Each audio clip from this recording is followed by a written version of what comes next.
OPEC plus देशों ने यह ऐलान किया कि वो 10 लाख बैरल प्रतिदिन के हिसाब से प्रोडक्शन का कट करने वाले हैं।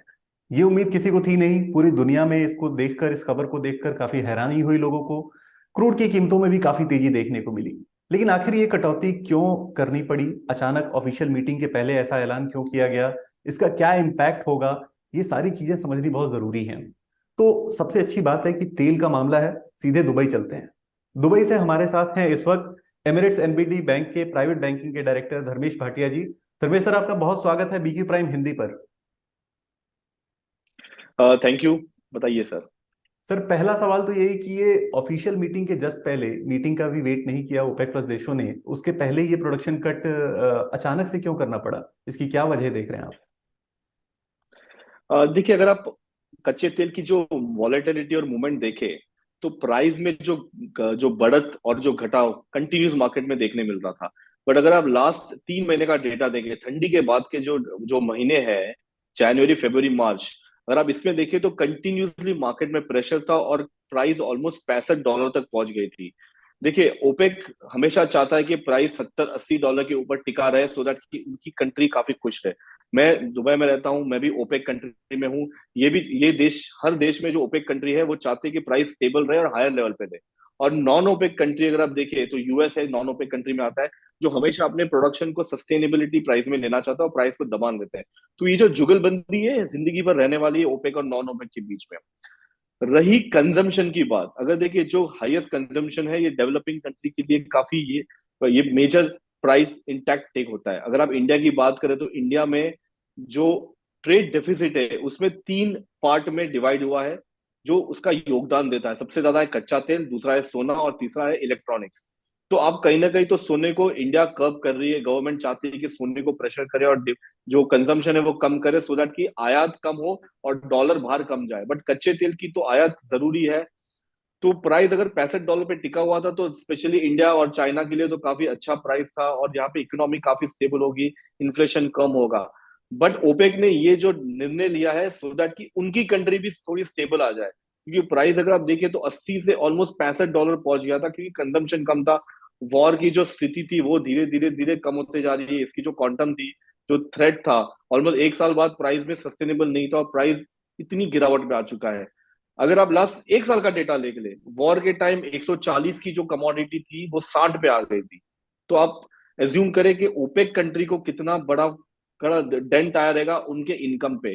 तो ये मैं एक्सपेक्ट करता हूँ कि इन्होंने अपने हिसाब से अपने देश को संभालने के लिए, अपनी इकोनॉमी को संभालने के लिए उन्होंने ये काफी अच्छे निर्णय लिए हैं और प्राइस को स्टेबल कर दिया $80 पे। सस्टेनेबिलिटी मुझे नहीं लगता ज्यादा दिन तक $80 पे टिकी रहेगी, क्योंकि कहीं ना कहीं इंटरेस्ट रेट इतनी हाई पे चला गया है, 5% पे इंटरेस्ट रेट पहुंच गया है।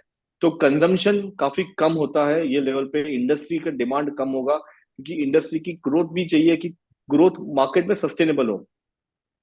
जून बिल्कुल। जुलाई हरिकेन सीजन होता है, वो टाइम पे शायद मार्केट में आपको वॉलेटिलिटी ज्यादा देखने मिले और प्राइस यहाँ से फिर से 80 82 85 तक जाने की गुंजाइश है। बट करंट लेवल पे, ये लेवल पे मुझे लगता है कि प्राइस थोड़ी स्टैग्नेंट हो जाएगी, स्टेबल रहेगी। डोमेस्टिक मार्केट की बात करें, रुपए को चलते 6200 से लेके 6500 के स्तर मार्केट में एक स्थिरता बना सकती है। ठीक। सर, अभी देखें, जैसा कि सऊदी ऑयल मिनिस्ट्री की तरफ से बयान आया है कि उन्होंने ऑयल मार्केट में स्टेबिलिटी के लिए ये फैसला किया है। और दूसरी तरफ देखें तो यूरोप और अमेरिका में बैंकिंग संकट चल रहा है। तो क्या कहीं ये एक डर भी है क्या ओपेक देशों में कि मंदी नजदीक आ रही है? क्या ये एक डर जैसा माहौल भी बना हुआ है जिसकी वजह से ये फैसला लेना पड़ा? देखिए, मेरे हिसाब से तो मंदी मार्केट में ऑलरेडी आ चुकी है, उस कारणवश प्राइस में इतनी दबान देखने मिली है। अगर जो ओपेक ने डिसाइड किया है, क्योंकि इनको प्राइस स्टेबल करना है, और जब मार्केट तेजी करेंगे ये डेफिनेटली अपने जो सप्लाई है वो बढ़ाएंगे, क्योंकि कोई भी नहीं चाहता कि मार्केट में प्राइस, उनकी जो तेल है वो ज्यादा कंज्यूम हो और ज्यादा पैसा मिले। आज के तारीख में अगर वो कंजम्पशन स्टैग्नेंट रख के प्रोडक्शन कम कर रहे हैं तो उनकी कंट्री को भी तो इनकम में लॉस होगा, क्योंकि उनकी प्रोडक्शन कम हो चुकी है, प्राइस वो लेवल पे टिका हुआ था, कंजम्पशन भी उतना ही है। तो ये एक टेम्पररी फिनोमिना है, जहां उन्होंने प्राइस को सस्टेनेबल करने के लिए 80 के लेवल पे प्राइस को सस्टेनेबल करवाया है। अब ये कितना दिन तक टिकेगा, कितने महीने टिकने की चांसेस है, वो काफी कम लग रही है, क्योंकि कंजम्पशन भी इतना हाई नहीं है। प्रोडक्शन कट कर करके आप आर्टिफिशियली प्राइस को स्टैग्नेंट कर रहे हो। बट अगर आप ओवरऑल सिनेरियो देखिए, बास्केट देखे, तो ये लेवल पे मुझे लगता है कि प्राइस में स्थिरता इतनी हाई लेवल पे बनी नहीं रहेगी, प्राइस फिर से 70 के लेवल पे एक बार आ सकता है। और जून जुलाई के महीने में शायद फिर से मार्केट में एक अच्छी तेजी देखने मिल सकते हैं। फिर जो मूवमेंट होगा वो सेम मूवमेंट होगा नवंबर दिसंबर जैन में, जहां ठंडी का माहौल होगा। अगर आपको कच्चे तेल का सेम एग्जांपल देखना है तो आप नेचुरल गैस देख लिए, जो भी एक एनर्जी प्रोडक्ट है, जो $12 से आज की तारीख में $2 पे आ चुकी है आफ्टर वॉर। तो स्टैग्नेंसी मार्केट में है नहीं, एनर्जी की कंजम्पशन उतनी ही रहेगी जितनी सप्लाई होगी। अगर सप्लाई कम करेंगे तो प्राइस में थोड़ी सी फ्लक्चुएशन आने की गुंजाइश है। जी सर, एक जो उम्मीद अभी लगाई जा रही थी सारे सेंट्रल बैंकों से, अभी इंडिया में भी चल रहा है, मॉनेटरी पॉलिसी कमेटी की बैठक बैठक चल रही है। तो उसमें जो उम्मीद लगाई जा रही थी सारे सेंट्रल बैंकों से वो ये कि इस बार रेट हाइक पे जो है वो पॉज लगेगा।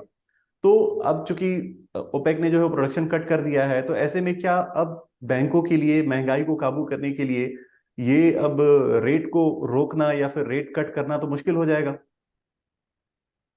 देखिए, रेट कट की बात करें तो देखो, इनका सबका जो स्टैग्नेंसी, प्राइस जो वॉलेटिलिटी और प्राइस को बेंचमार्क करने की जो गुंजाइश होती है वो यूएस मार्केट की होती है।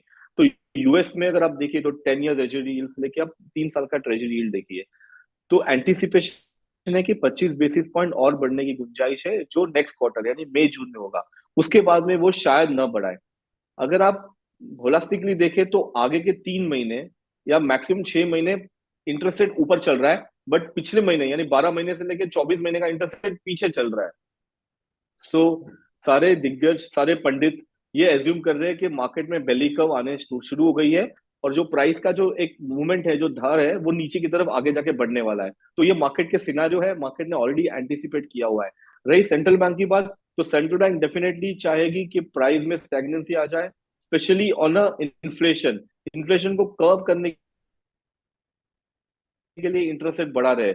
बट अगर कच्चा तेल और स्पाइक मारता है तो डेफिनेटली प्राइस में आपको देखिए कि कंजम्पशन काफी और कम हो जाएंगे और सीमित हो जाएगा, क्योंकि इतने हाई भाव में तेल खरीदने के लिए भी उन्हें डॉलर की जरूरत पड़ेगी। और प्राइस अगर 5% पे है तो कॉस्ट ऑफ बोरोविंग 6% होगा, और 6% पे बोरो करके आप तेल लोगे, तो मेरे हिसाब से कहीं ना कहीं ये कंजम्पशन कम हो जाएगा, क्योंकि इतने हाई प्राइस में कोई भी नहीं खरीदेगा प्राइस।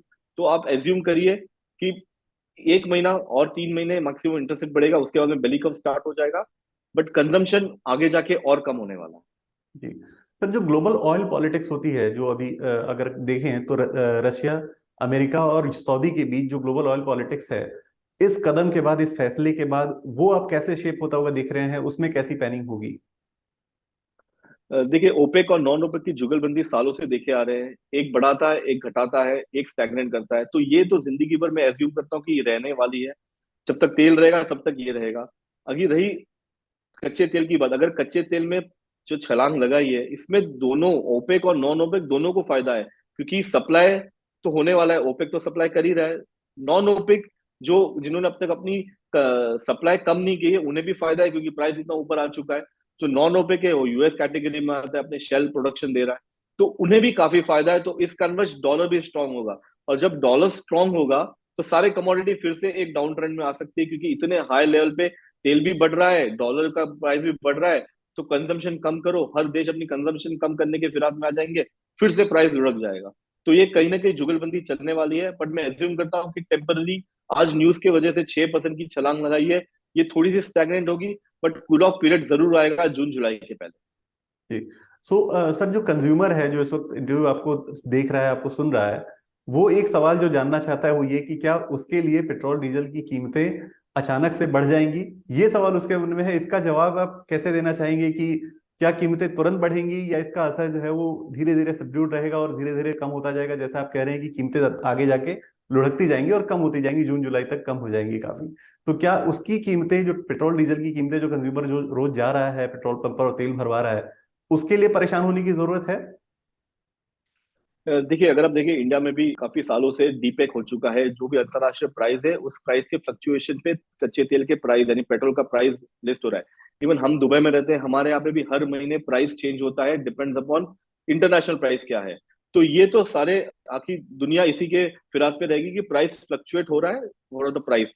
बट अभी करंटली अगर आप देखें तो ऑलमोस्ट 10% की छलांग लगाई है। कहीं ना कहीं आपको एज्यूम करिए कि नेक्स्ट मंथ या उसके नेक्स्ट मंथ शायद क्वार्टरली बेस पे जो एवरेज प्राइस होगा, वो एवरेज प्राइस के हिसाब से वो अपनी प्राइस की जो क्षमता है वो बढ़ाएंगे, और मैं एज्यूम करता हूं कि डेफिनेटली आपको नेक्स्ट मंथ आपके पेट्रोल के प्राइस में आपको डेंट आएगा आपके पॉकेट में, क्योंकि प्राइस बढ़नी ही बढ़नी है, क्योंकि ये इंटरनेशनल मार्केट पे कंप्लीटली डिपेंडेंट है, और प्राइस को ये लेवल पे लेके आ जाएंगे जहां इंटरनेशनल प्राइस पे अब से स्टेबल कर लेंगे, क्योंकि नहीं तो सारा जो लॉस है वो गवर्नमेंट के ऊपर जाएगा, और गवर्नमेंट नहीं चाहती इतना लॉस बेयर करे, वो कहीं ना कहीं कंज्यूमर पे डालेगी, और जैसे कंज्यूमर पे आएगा उनकी जो खपत है वो कम हो जाएगी। जी, बिल्कुल। सो ग्लोबल ऑयल पॉलिटिक्स से लेकर कीमतों में क्यों बढ़ोतरी होगी और प्रोडक्शन कट क्यों लेना पड़ा, ये सारी चीजें सारी एकदम क्लियर तरीके से आपने बता दी। Thank you so much Dharmesh sir, आपने आज समय दिया बीपी प्राइम हिंदी को और हमारे दर्शकों को बताया कि उन पर इसका क्या असर होने वाला है। Thank you so much.